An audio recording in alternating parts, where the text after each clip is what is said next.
ಭಾರತದ ನೌಕಾಪಡೆಯ ಪಿತಾಮಹ ಇಮ್ಮಡಿ ಪುಲಿಕೇಶಿ ನಮಗೆಲ್ಲ ಗೊತ್ತಿರುವಂತ ವಿಚಾರ. ಕೆಲವರಿಗೆ ಅದು ಡೈಜೆಸ್ಟ್ ಆಗಲ್ಲ. ಪುಲಿಕೇಶಿ ಮಹಾರಾಜರು ಭಾರತದಲ್ಲಿ ನೌಕಾಪಡೆಯ ಹುಟ್ಟಾಗದಂತ ಪಿತಾಮಹ ಅಂದ್ರೆ ಅದು ಕೆಲವರಿಗೆ ಅರ್ಗೋದಿಲ್ಲ.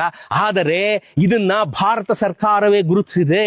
ಖುದ್ದು ಭಾರತ ಸರ್ಕಾರ ಗುರುತಿಸಿ ಭಾರತೀಯ ನೌಕಾಪಡೆ ತನ್ನ ಅತ್ಯಂತ ಪ್ರಮುಖವಾದಂಥ ನೌಕಾನೆಲೆಯಾದಂಥ ವಿಶಾಖಪಟ್ಟಣದ ಈಸ್ಟರ್ನ್ ನೇವಲ್ ಕಮಾಂಡಿನೊಳಗಡೆ ಇಮ್ಮಡಿ ಪುಲಿಕೇಶಿ ಮಹಾರಾಜರ ಆಳೆತ್ತರದ ಪ್ರತಿಮೆಯನ್ನು ನಿಲ್ಲಿಸಿ ತನ್ನ ಗೌರವವನ್ನು ಮೆರೆದಿದೆ.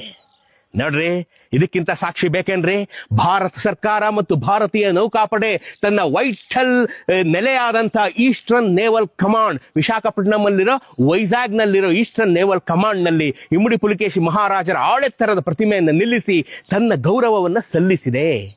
ಕನ್ನಡಿಗರಾದ ನಮಗೆ ಎಷ್ಟು ಹೆಮ್ಮೆ ವಿಚಾರ ಅಲ್ವೇನ್ರಿ? ಈಸ್ಟರ್ನ್ ನೇವಲ್ ಕಮಾಂಡ್ ಒಳಗಡೆ ನಮ್ಮನ್ನು ಯಾರನ್ನು ಬಿಡಲ್ಲ. ಅತ್ಯಂತ ಪ್ರಮುಖವಾದಂಥ, ಅತ್ಯಂತ ಇಂಪಾರ್ಟೆಂಟ್, ರಹಸ್ಯಮಯವಾದಂಥ ನೌಕಾನೆಲೆ ಅದು. ಈಸ್ಟರ್ನ್ ನೇವಲ್ ಕಮಾಂಡ್ ಮುಂದೆ ರಸ್ತೆಯಲ್ಲಿ ನೀವೇನಾರು ವಿಶಾಖಪಟ್ಟಣಕ್ಕೆ ಹೋದಾಗ, ಆ ರಸ್ತೆಯಲ್ಲಿ ಹೋದಾಗ ಒಳಗಡೆ ಇರೋ ಇಮ್ಮಡಿ ಪುಲಿಕೇಶಿ ಮಹಾರಾಜರನ್ನ ನೆನೆದು ಅವ್ರಿಗೊಂದು ನಮಸ್ಕಾರ ಹಾಕ್ರಿ.